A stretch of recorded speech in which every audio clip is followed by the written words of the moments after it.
Greetings and welcome to another edition of the Pedalshift Project. The Pedalshift Project is a series of conversations, thoughts, and experiments around the bike touring lifestyle, from tips and tricks to ideas on how to ride your ride. Let's shrink the world by bike.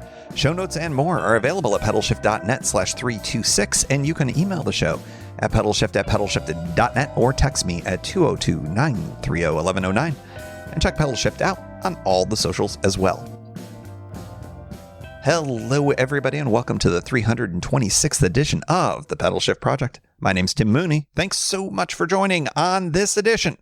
We are doing our patented takeaways episode for the Return to the C&O tour, which was a lot of fun. I really ended up enjoying it. I hope that was apparent by the end of last week's episode. It's always so great to get on that trail. I think it's a crown jewel. I am a broken record on all of this. I have... Let's see, 1, 2, 3, 4, 5, 6. I have 7 takeaways for this particular tour, and they are, as always, in no particular order. And I also am going to wrap things up by taking a look ahead at what is to come this summer on the Pedalshift Project, and actually the summer and beyond. Stick around. We will get to that at the end of this here program. Number 1 takeaway from the Return to the C&O 2023 tour. I think the C&O naysayers have a lot less to naysay as the surface improvement expands on this trail. The expansion of the new surface was, I think, to some people a little controversial. And I talked a little bit about this on the second and third days. There were many folks, and I think me included, that were, I don't know, a little resistant to the new trail surface because there is a major historical element to the C&O towpath. For those of you who have not been with the show, who have not heard me talk about this endlessly, this was a major economic engine for the region back in, the 1800s or so. And the way that all of the goods were literally pulled down this canal was with pack animals and whatnot. And so there's a real historical nature of it. Now, maybe I think there's a piece of me that, because of the fact that I grew up along the Erie Canal, that I see that that's a big deal and the historical nature of it is important and preserving history can be important. But I think I've changed my tune over the years. I don't think it's necessary that we have a 1800s era surface to a trail in order to appreciate what the towpath meant historically, especially now because there's an overall evolution as to what this towpath means and what it means for each of these different regions, the Erie Canal in terms of New York and the C&O in terms of Maryland and DC. So I think that it's fine to have an evolution of these types of things over time, especially as the uses evolve. The canal itself, it evolved over time. It was shallower for a while, and then it was made deeper, and then they dug the Paw Paw Tunnel, and then all of these different types of things. So I think if we keep frozen in amber perspective on what history means, I think we're ignoring, well, history. So I think that the surface improvement is a great idea. And it certainly makes for better riding. I think it also means that when you make the investment on the surface, allowing it to drain better, allowing it to not get as rutted, it means that there's fewer future maintenance costs, perhaps. Now, I don't know the answer to that specifically. I'm just speculating on that. But I think that that's probably something that's a good investment for the future of the trail in that respect as well. And oh, by the way, it rides really great. So that's a fantastic addition to making this a better experience for more people. Now, I will say that I think that a lot of folks who are more on the backpacking, I keep doing that. Do you do this? I say backpacking instead of bike packing when I mean bike packing. The folks that are into bike packing, I think many of them want a little more, gravelly experience, a little bit more of the traditional surface, perhaps. And tell me if you think I'm wrong on that. So by having a smoother ride, it maybe, takes away a little bit from some people's notions of what bike packing means. And that's fine. I mean, you know how I am on all of this. Ride your ride. Go where you want. Take the surfaces you want. But I do think that the new surface expands the ability for more people to be able to enjoy the towpath and the overall C&O experience. So you can have a more traditional bike touring setup. You could ride on this new surface on a Brompton for sure. There are just a lot more opportunities that are available. It opens up the accessibility of it, where I think that it might have been harder in other circumstances for other folks who are riding. So I think that I always go back, my avatar for the Naysayer, and I've mentioned this person before, it was on some kind of a forum. I can't remember what it was. It might have been Reddit. It might have been Facebook. I think it might have been Facebook because this was years ago. Somebody who referred to the C&O's surface as embarrassing or something like that. And it was just like a really very highly personal take on the whole thing, that it was just like, oh, it was terrible, and lauding the gap over the C&O. And I've been Team C&O forever, which is to take nothing away from the gap. But I've always been a little bit salty over that whole experience. And I think that the new surface really takes away those arguments quite a bit. But I guess in a way, it capitulates to that argument. So maybe I'm the one who's changing too. But I do think that overall, just to go back to the takeaway here, there are fewer and fewer reasons for someone to say no to riding on the C&O. Because I think that with the new surface, for well over a third of the entire length, I think that it just makes it a lot easier and better. And from everything that I understand, friend of the show, Preston Piper, mentioned that the expansion goes beyond where I had seen. It goes further towards or past mile marker 72. Sorry, I'm stammering away here because I'm trying to remember the names. Past Shepherdstown, past Antietam in that direction, into the mile marker 80s territory. I don't think it's quite getting there yet. But if they can connect up all the way to Williamsport, then we're really starting to get to the point where now we're closer to 2/3 of the entire trail, which is pretty exciting, I think. So fewer things for the naysayers to naysay about, I think, and more reasons, I think, to ride on this trail. Now, I will say the part of the trail that I ride the most is here on the DC side. And man, it's a tooth rattler at parts. And I would really love for them to improve the surface down this direction as well. But as I mentioned in that last episode, the day 3 episode, I think that would be very tricky because it's used as a commuter route for large portions of it, especially as you get closer to DC. So closing the trail to do this work, I think would be really challenging. So hopefully it's part of the plans. I would love to see it. I'm all on team resurface now. All right, takeaway number 2. Get yourself a water purifier, especially if you're riding on the C&O. I think that a water purifier, I use the Sawyer models. There are a ton of different types out there. They're really inexpensive. They're really lightweight. There's no reason for you, even with the most kind of minimalist packing, to throw one of these into your gear, regardless of the type of bicycle adventuring that you're doing. If you're riding the C&O, I think it's now on the musts to carry now as well, because as we talked about before, it looks like the Park Service is now going to be permanently not treating the well water. Now, could you get away with drinking the well water untreated? Maybe. You'd be certainly taking a risk. They treated it for a reason. These are old wells. I don't know the nature of how the water feeds into these wells, but certainly there's a possibility that there could be some pathogens and different types of things that would be problematic for you if you drank it. Maybe not going to kill you, but certainly be less fun. So these types of devices are cheap, easy to get, easy to use, and way better than the iodine treatment that was being used previously for it. So now all of that funding, and I understand it was pretty expensive for the Park Service to treat all those wells continuously. Now all that funding can go to trail maintenance and to other things. And of course, the Park Service is underfunded, and the trail maintenance costs continue to climb as climate change hits and the storms do more damage to the trail, and they got to make sure they keep it clear and all that other kind of stuff. So at least it's able to move that funding to, is it more important stuff? I guess to different things that are equally important. But if you bring along a water purifier, you've checked that box. Now all of those water sources are available to you. And I think that's a great thing. So for every single ride I do from now on, I'm going to be bringing my water purifier with me.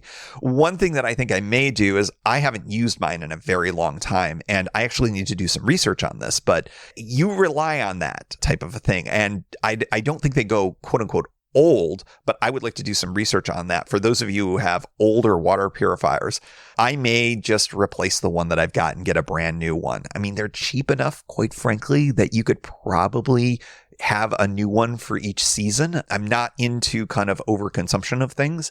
At the very least, maybe replace the filter itself within the larger unit, maybe every year. So that's something I'm going to be looking into more and learning a little bit more. I frankly don't use mine very often because I don't tend to go on adventures where I need it as much. I look at somebody like my buddy Mysterious James, who is constantly going on adventures where a water purifier is really his source of water. So I need to start thinking about that more because I'm going to now have what is one of my major bike touring adventures, something where I'll want to be carrying a water purifier with me. So get yourself a water purifier. There's all sorts of different kinds. Maybe someday I'll do an episode where I talk more about it. I did one years ago on various methods for water purification. I think that I'm now firmly in the camp of these relatively inexpensive, higher tech kind of water purifiers like the brands like Sawyer create. All right, that's number 2. Number 3 takeaway, sitting out versus pedaling through bad weather. This is I don't know. Is this an every tour kind of a thing, or is this a main topic of discussion? This is, I think, an issue that a lot of people face. There are a lot of folks who don't like cycling in anything but perfect weather, and I don't begrudge you that point of view at all. When I look at a lot of group rides, and I don't go on them very often because I just don't like cycling with others that much. It's not that I shouldn't say that. I prefer to cycle alone, I think is ultimately my thing. But when I look at a lot of the group rides that I'll see on various different boards or in various different groups, they'll say, well, we're going to meet here at this time, but if the weather forecast is for 30% chance of rain or more, it's canceled automatically.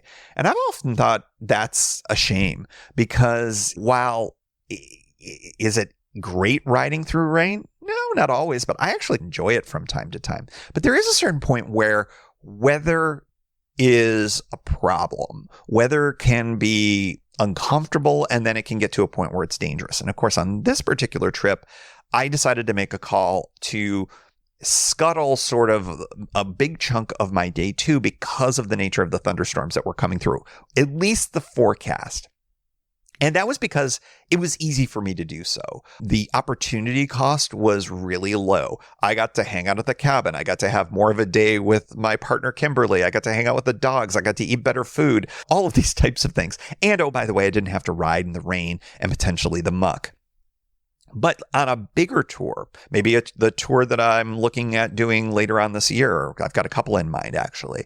If I'm going to be in a place where I don't have that kind of support system and whatnot, I will frequently just say, throw on the rain gear and go for it. But I've also made calls in the middle of larger tours where I've said, no, I'm taking a 0. I remember, speaking of Mysterious James, a trip, I believe it was on my Brompton. It was the Big Sur trip on my Brompton. There was a day where it was just absolutely nasty rain forecast, high winds, very heavy rains. And I said, James, what do you think about just taking a 0? And he's like, sure. And so we did. And we had a wonderful day. I think you can listen back on past episodes where we talked about it. There was a couple in camp that pushed forward, and they ended up calling it in the middle and ended up staying at this horrifically expensive hotel that's in the middle of nowhere past the Pfeiffer Big Sur campground area in the one town that's there in this rather remote section of Highway 1. And so was that better for them or worse? It was certainly more expensive. We stayed at a $12 campsite and ended up hanging out in the lodge all day. It was great. I loved it. So you got to make the call based on what's comfortable for you. I often say, well, in fact, I say it every episode, ride your ride. And I don't think it's a problem to say, hey, I'm going to sit this one out. I'm going to wait out on this. I'm going to take a fast forward. I'm going to add an extra day. I'm going to add extra miles to future days on my tour. I don't think that's a problem at all. Just you got to go with what your gut is telling you. And like I said, sometimes I power through things. Last year on that Erie Canal trip, I just rode through a whole lot of rain without rain gear on and just got hammered in parts. I sat under an underpass in Syracuse during a massive thunderstorm, and then I just kept going because that was my plan. That's what I wanted to do. Do what makes sense for you and make sure you're always doing it with an eye towards safety. For me on this trip, it was definitely an eye towards safety. There are lots of trees that are all ready to come down with the wrong gust of wind or maybe even a lightning strike on the C&O. And so, riding through a thunderstorm on that trail is just not recommended, I don't think. So I feel real comfortable with the call. Is it a bummer I didn't cycle every single last centimeter of this trail? Yeah, sure. But you know what? It's going to be for me next time. I'll do another through ride at some point. Maybe this fall, maybe next year, but it's definitely going to be coming soon. All right. Number 4 takeaway. Don't wait to amass the right gear. Get out there and ride with what you have. On night 0, and the morning of day 1, I encountered the group out of nearby here. I think they were from Fairfax or somewhere close in Northern Virginia, and a group. And there were a bunch of guys who clearly had classic bike packing gear, nice, relatively expensive gear, and that was part of their setup. And then there was one person in their group, and my guy had older gear that was not waterproof and was rocking some garbage bags. And you know what? That's the dude who was my favorite in some ways, because it's important, I think, to go out there and enjoy the adventures. And if you've got gear that's maybe from the 90s or something like that, I'm raising my hand because I got some gear from the 90s for a few things. It's fine. It'll work. It'll hold things. You can get it on your bike. If it's an older kind of canvas pannier from back in the day, yeah, it'll work fine. Will it keep your stuff waterproof? No, but you know what? You can put waterproof bags inside it and then go for it. So ride with what you've got. Don't delay your adventures because you don't think you've got the right things. You can absolutely modify just about anything to be able to work on your bike. Bungees are great. Garbage bags are great. I would use something a little bit more robust than a garbage bag. There are different opportunities out there that garbage bag compressor bags. They're just thicker outdoor material bags, things like that. That's the kind of stuff that can be really, really helpful. Follow our friends in the backpacking community because they use all sorts of that kind of stuff inside of their not really waterproof backpacks. And it works out really good. Don't worry about having the perfect bike. You know what? Most bikes can probably handle even the gnarliest of parts of the C&O, for instance. So get out there and just enjoy your adventures. When things fail or when things aren't as good for you as you would like, well, that's going to be your first piece of gear, your first part of your bike to upgrade. That's how I did it. That's how I recommend other people do it. And I think it's better to get out there and ride and enjoy the experience with the gear that you've got before you commit to hundreds or perhaps even thousands of dollars worth of gear. You can do it without it. All right. So that is point number 4, takeaway number 4. How about number 5? I love that we're back. I'll throw that into quotes, but I am low-key missing the empty trail during the pandemic. Let me start off with this. The pandemic was terrible. There were a lot of people that lost livelihoods, that lost money, that lost their lives, that lost friends, that lost family. The pandemic was not good. End of sentence. Complete thought. However, there were some things that we got out of the pandemic that, at least from a bicycle touring perspective, we couldn't travel away. I couldn't go to the West Coast. I couldn't go to Europe or Florida or whatever. But I had a pretty empty C&O for a couple of years there, and that was nice. And I really enjoyed that. When I go out, I really like the solitude. That's not the case anymore. People are very much back, particularly on nice weather weekends on the C&O. And you know what? That's just part of the deal. So I like the fact that I get to go out and go to travel for conferences and what did we do? We went to a jazz concert last night. Duke Ellington 100th anniversary kind of thing. My partner Kimberly is into jazz. And I was sitting there as we were listening to the music and amongst a whole bunch of people and just enjoying that whole experience, how that was really taken away from us during the pandemic. And for very, very good reasons. We helped save each other by not going to these types of things. And it's nice that it's back. And it's nice that lots of us get to travel now to do more bike adventures in more different places. Still low-key miss having an empty trail. I'm not going to lie. I like the empty trail. It was fun. It was really fun to feel like you were in the zombie apocalypse kind of a place and you were the only person out there, and it was fun. And I also think back, and you all were along for the ride when, they had sealed off the porta potties. We had absolutely no idea how to deal with the virus, and we were sort of like, oh God, the virus could get on the porta potties, so we should seal them off, and nobody should use them. And now, of course, that seems quaint and funny because it was like, well, no, we were outside and it was probably okay. Anyways, I'm on a major tangent here. I love that we're back. I'm low key missing some of the elements of an empty trail. That was takeaway number 5. That was a bit of a rambler. Sorry about that. Takeaway number 6. After the trip, I checked out the road route from Point of Rocks to Leesburg, and I can't recommend it except maybe if you're coming from Leesburg to Point of Rocks. Okay, let me backtrack a little bit down here. Many of you have written me over the course of the last couple of years. White's Ferry, the cable ferry, is out, as I talked about on I think the day 3 episode. There is very little prospect of it coming back anytime soon. And I won't go into all the details on all of that. You can listen back to that. You can do some Googling and see what's going on with all of that. Here's the deal. The downside to that are for the folks who are not campers, the folks who are looking at inn-to-inn, B&Bs, hotels. White's Ferry was a major component for you because you crossed there, you were able to cycle just a few extra miles, and there were a couple of hotels that were really accessible to you on the Virginia side. The problem is that it's almost impossible to get to that part of Virginia very easily from that part of the trail otherwise. The next bridge is Chain Bridge, which is all the way back down in DC. That's your next opportunity to cross over. The next opportunity to cross over behind you is Point of Rocks. And as I've talked about before, and as I'm telling you right now, it's US 15 that takes you from that bridge on the Virginia side. And there's almost no shoulder going towards Leesburg. There's a major, I shouldn't say major. There's a curving uphill slog. It's at least a solid half mile, if not a mile. But my point of view, and you know me, I will cycle in a lot of very busy places. I just don't think it's very safe. I don't think it's it's certainly not built for cycling. And I think that it's a very busy crossing, especially now that the cable ferry is no longer there at White's Ferry. Will you take your life in your hands? I don't know. I think that if you did it early in the morning when there wasn't much traffic, it would be fine. But, you may not be doing it early in the morning. You may be doing it at the end of the day. You may be doing it close to rush hour in the middle of the week. That's just where I think that it's not a particularly safe route. I talked about a few weeks ago, or maybe even a few months ago, about the idea of taking the Metro Silver Line, which is the newest metro rail here in Washington, D.C. It goes all the way out to Dulles Airport and beyond now.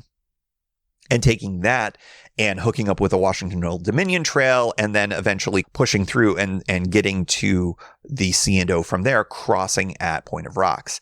I think in that direction, it's okay. There's a little bit more of a shoulder going in that direction. And because you're going downhill as you approach that bridge rather than uphill leaving the bridge, I think that it's substantially safer for cycling. So I think that if your idea is that you're going to be maybe going from DC to Cumberland and perhaps beyond, you're going to be doing the gap. My recommendation would be not to do the C&O for your first day of riding. My recommendation would be for you to do the paved Washington and Old Dominion Trail on the Virginia side. And yeah, you're going to miss out on some stuff, but it's a great trail, and there's actually some breweries along the way. There's great adventuring that can happen on that trail. Do that, take that to Leesburg or wherever you're going to end up spending your first night. Stay at that hotel and then get up early in the morning. Make sure you do this on the early side, or maybe consider doing it after rush hour, but then go and cross over at Point of Rocks. I would highly recommend you take a look at Google Earth and Google Maps and the Street View and all that. Familiarize yourself with all of that. There's decent shoulders leading up to that point, but then it starts to get rural and then you lose your shoulder. Can you take the lane? Sure. Will drivers respect you? Hopefully, yes. But then you cross the bridge and then you hit the C&O and then you're off to the races from there. That would be, for me, the only way that I would feel that all that safe. I may at some point test this out and of course, document it and record it for everybody. And then maybe do a full C&O ride from that point on, or maybe just end up going to Harper's Ferry and taking the train back. There's a variety of different things that you can do with all of that. But I do think that that's a really interesting possibility. There's, of course, also, as I mentioned before, the Silver Line as another opportunity to do a fast forward to get you further up there. So that's what I want to say here. So again, to summarize here, I cannot recommend the road route coming from the Maryland side to the Virginia side and then going to Leesburg using the Point of Rocks crossing. It just doesn't feel very safe to me. I looked at it in a car and it just did not seem very good. Okay, that was the second to last one. That was the penultimate of our takeaways. Here is the last of the takeaways. And number 7, Amtrak is such a good way to make this trip work. And there's rumors that we might get another opportunity with rail. And that is that the Maryland system for commuter rail, it's the MARC. I wish I could remember what the acronym is. It's MARC. It's the Maryland commuter rail.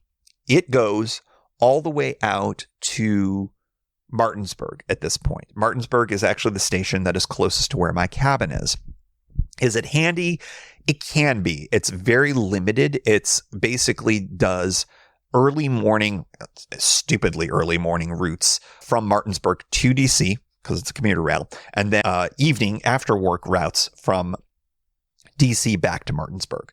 There are rumors, and it's more, I think, than just rumors. There's actual movement to expand either the offerings so that there's more of them. And that would be good because if you can get to Harper's Ferry or to Martinsburg, Harper's Ferry is very easy to get to the trail. Martinsburg, it is possible. It's a little bit rough with the road riding, but yeah, you can get to the trail that way too. But more importantly, they're actually looking at potentially expanding the MARC service beyond Martinsburg all the way to Cumberland. And that is huge because as of right now, we have one bite at the apple to get from DC to Cumberland, and that is on the Amtrak Capital Limited. If MARC expands its service there, we will have at least a couple of extra trains, perhaps up to 3 additional trains that would get us all the way out there. That is really fantastic. MARC does allow bikes on all of its routes now. So I think that they would have an eye towards that of the bicycle adventuring opportunities that would be there for folks. It also would be a much cheaper setup. Right now, when you're buying a ticket to Cumberland, that's usually somewhere in the $20 to $30 to $40 range, depends on when you buy the ticket and whatnot. But your bike is always an extra $20 as well.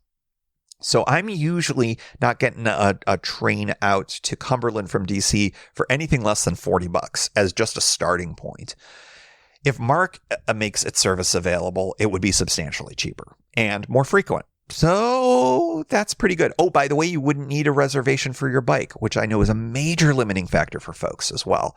So I'm really keeping my fingers crossed. I'll keep an eye on this as well, but I think that this would be another huge, huge boon for folks who are looking to try to do the C&O coming from Cumberland to DC or otherwise doing some kind of a train element to your riding. Some of you may be like, you know what, Tim, I know you're huge on the C&O, but I just want to get to Cumberland and get on the Gap and go. Well, this would be another opportunity for you if you're coming from DC, or if you're finishing up your Pittsburgh to Cumberland ride, it would be an opportunity, more of an opportunity to get back to DC by rail. So more to come on that. I'll keep my eye on that, but that was another huge thing that actually I discovered as I was riding on this return to C&O 2023, and I'm really looking forward to potentially giving you more updates on all of that. All right, so those are my takeaways for this trip. Number 1, C&O naysayers. You have less to naysay. Number 2, get yourself a water purifier. Number 3, sitting out versus pedaling through bad weather. Yeah, make your call. Number 4, don't wait to amass your gear. Ride your ride with what you got. Number 5, I love that we're back, but I'm low-key missing the empty C&O. Number 6, can't really recommend the Point of Rocks crossing going from Maryland to the Virginia side. And number 7, let's keep an eye on what's going on with the Maryland commuter rail. All right, those are the takeaways. Now, as promised, let's look ahead to summer on the Pedalshift Project. I am mindful that most of the show for this year has basically been tour journals.